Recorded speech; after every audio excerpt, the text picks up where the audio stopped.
सुधी पाठकों, दर्शकों, नमस्कार।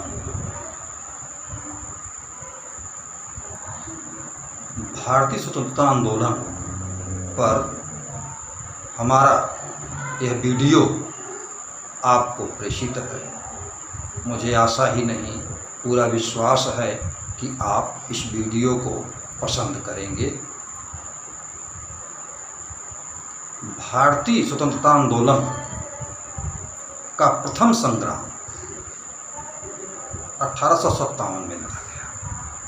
देश को आज़ाद कराने की यह पहली कोशिश थी।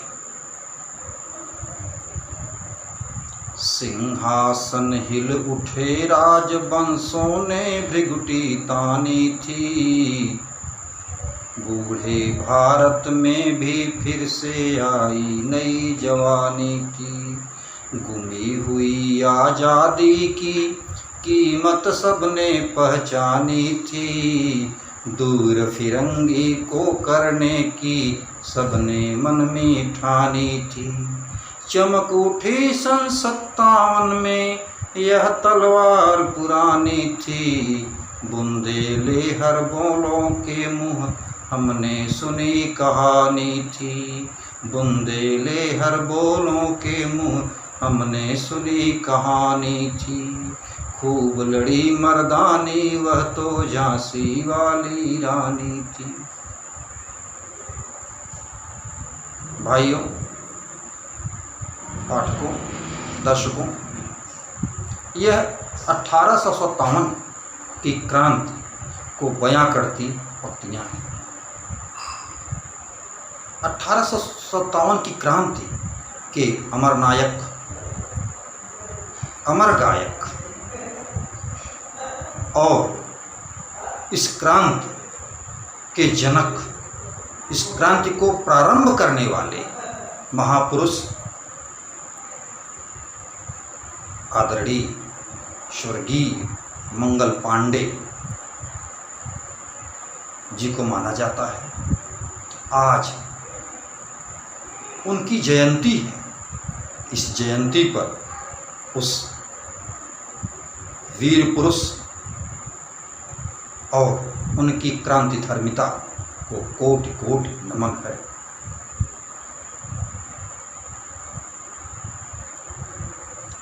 जुलाई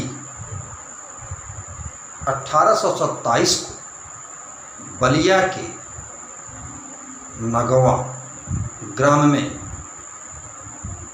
पैदा हुए मंगल पांडे का जीवन बड़े संघर्षों में बीता। इनके पिता का नाम दिवाकर पांडे और माता का नाम अभय रानी था। यह यौवनावस्था में बहुत ही बहादुर और साहसी थे। यह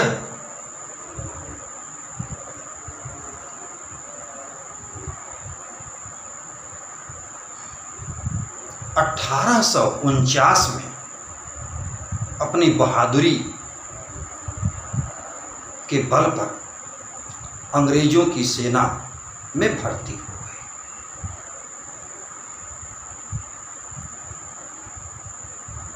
काफी समय तक अंग्रेजी सेना में नौकरी किया इन्होंने।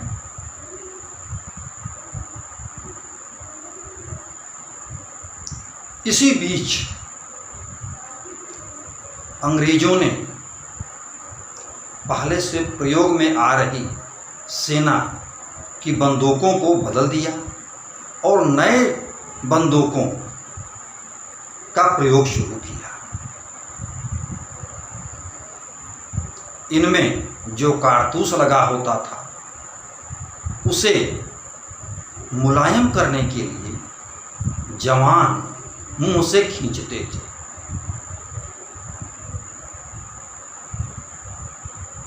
प्रारंभ में तो यह सैनिकों के लिए एक अंग के रूप में रहा, लेकिन धीरे धीरे यह बात फैलने लगी कि इसमें कारतूस में गाय और सूअर की चर्बी मिलाई गई है, तो इससे भारतीयों में एक आक्रोश व्याप्त हो गया। भारतीय सैनिक विद्रोह पर उतारू हो गए और जैसा कि आप जानते हैं 1857 की क्रांति के बहुत से कारण भारत की फिजा में मौजूद थे। थोड़ा सा हम इसके तह में जाएं तो देखते हैं क्या कि अंग्रेजों ने व्यापारी के रूप में भारत में अपना शुरू किया हुआ सफर भारत के भाग्य विधाता के रूप में आ गए।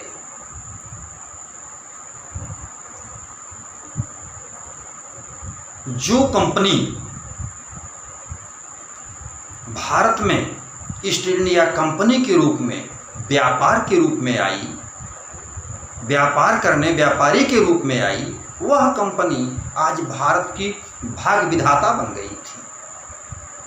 इससे भारतीयों के मन में आक्रोश पैदा हुआ। प्लासी के युद्ध से लेकर के बक्सर के युद्ध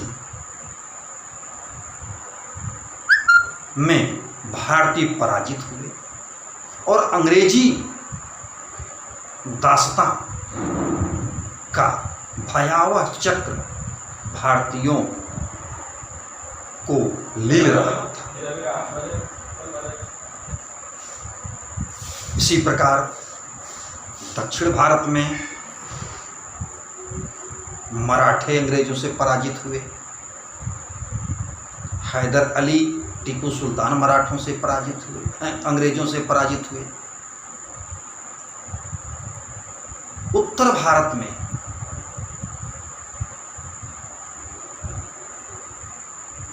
अवध के नवाब सुजाउद्दौला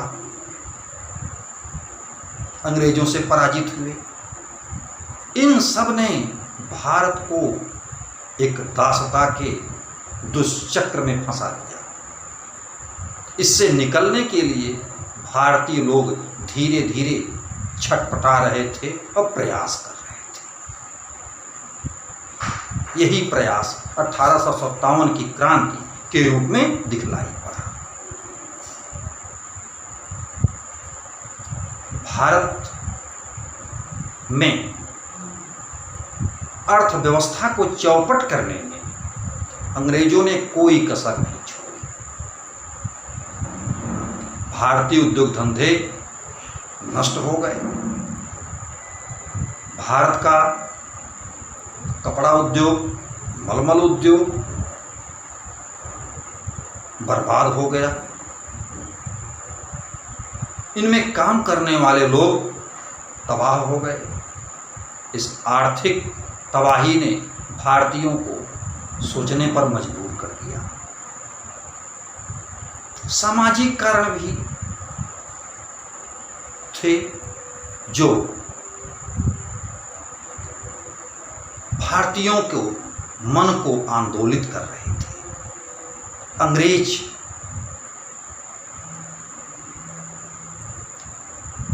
भारतीयों को हेय दृष्टि से देखते थे। ईसाई मिशनरियों को खुली छूट मिली थी धर्मांतरण के लिए। मुकदमे सुनने में भी भारतीयों और अंग्रेजों में भेदभाव किया जाता था। सेना में भारतीय सैनिक और अंग्रेज सैनिक में भेदभाव किया जाता था। भारतीय सैनिकों का वेतन कम था, अंग्रेजी सैनिकों का वेतन ज़्यादा था।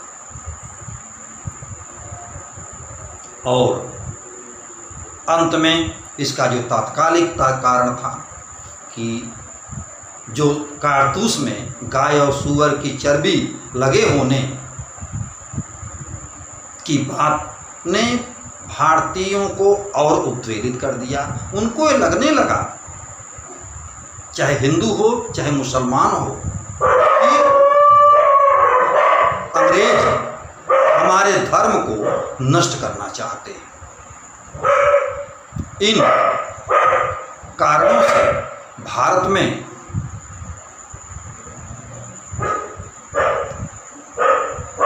1857 की क्रांति की पटकथा लिखी जा रही थी। ये मंगल पांडे जी 34वीं एनआई रेजिमेंट में सैनिक पद पर कार्यरत थे। एक दिन सुबह यह कुएं पर स्नान करने के लिए गए। वहाँ एक दलित महिला कुएं से पानी निकाल रही थी। इन्होंने महिला को टोका कि आपको यहाँ आकर के पानी निकालना ठीक नहीं है, इससे धर्म भ्रष्ट हो जाता है।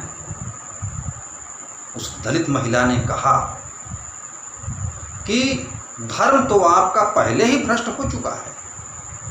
इस पर बड़े आश्चर्य से मंगल पांडे जी ने पूछा कि बताइए कि धर्म हमारा कैसे भ्रष्ट हो चुका है। महिला ने बड़े विनम्र भाव से कहा कि जो आप ये बंदूक चलाते हैं, इसकी कारतूस में गाय और सूअर की चर्बी लगी हुई है, क्या इससे आपका धर्म भ्रष्ट नहीं होता है? और कुएं में हमको पानी पी लेने से आपका धर्म भ्रष्ट हो रहा है। यह सुन करके मंगल पांडे जी बहुत व्यथित हुए, दुखित हुए और विचार करने लगे इस अंग्रेजी गुलामी से कैसे बाहर निकला जाए। उन्होंने और सैनिकों को इस बात को बताया कि जो कारतूस का प्रयोग हम कर रहे हैं उसमें गाय और सूअर की चर्बी लगी हुई है, इससे अंग्रेज हमारा धर्म भ्रष्ट कर रहे हैं। इन सब परिस्थितियों ने भारतीय सैनिकों को उद्वेलित कर दिया और उन्हें संघर्ष के लिए बाध्य कर दिया। ऐसा समय भी आया कि मंगल पांडे जी ने 29 मार्च 1857 को अंग्रेजी सैनिकों और अधिकारियों के विरुद्ध विद्रोह कर दिया। उन्होंने अपने सैन्य अधिकारी कर्नल बाग की हत्या कर दी। इनको पकड़ा गया। इनको पकड़ने के लिए ईश्वरी प्रसाद को नियुक्त किया गया, लेकिन उन्होंने इनको पकड़ने से इनकार कर दिया। पूरी सेना में यह बात आग की तरह फैल गई कि अंग्रेज हमारा धर्म नष्ट करना चाहते हैं, चाहे हिंदू हो चाहे मुसलमान। दोनों लोगों के अंदर ये बात आ गई। यह देखते हुए पूरे देश में यह बात आग की तरह फैलने लगी। अंग्रेजों ने इस आंदोलन को दबा दिया, दबाने की कोशिश किया।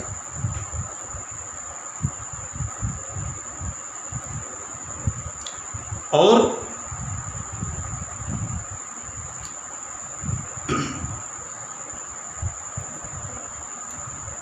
कालांतर में मंगल पांडे जी को फांसी की सजा दी गई। उनका कोर्ट मार्शल किया गया, उनको फांसी की सजा दे दी गई। उनका नारा था फिरंगियों को मारो, तभी हम देश को आज़ाद करा सकते हैं। हमारा देश आज़ाद तभी होगा जब हम फिरंगियों को मारकर भगा देंगे भारत से।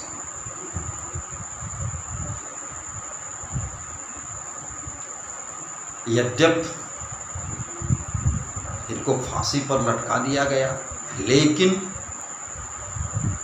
अपने पीछे इन्होंने क्रांति की जो ज्वाला, जो मशाल छोड़ गए, वे आने वाली पीढ़ियों को सदियों तक प्रकाश देती रही, देश को आज़ाद कराने की प्रेरणा देती रही।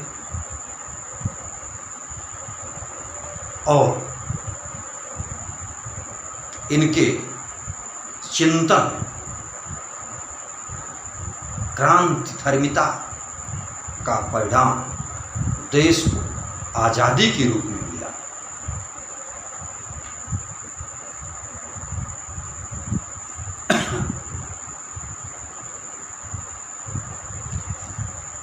इस महान योद्धा, महान सेनानी को जयंती पर हम कोटि कोटि नमन करते हैं और उनके प्रति श्रद्धा सुमन अर्पित करते हैं। धन्यवाद।